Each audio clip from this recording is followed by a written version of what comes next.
শেষ পর্যন্ত থমাস ডুলিকে জাতীয় ফুটবল দলের কোচ নিয়োগ দিয়েছে Bangladesh football federation Bafufe.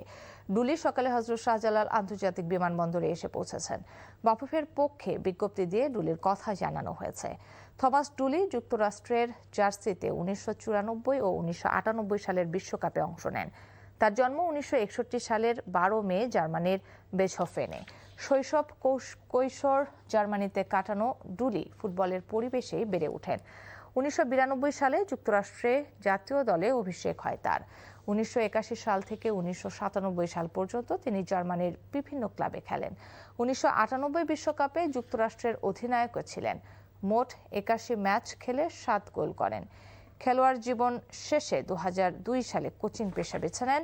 Philippine ও গায়ানার জাতীয় দলের দায়িত্ব সামলিয়েছেন তিনি। এছাড়া যুক্তরাষ্ট্র দলের সহকারী কোচের দায়িত্ব পালন করেন ডুলি।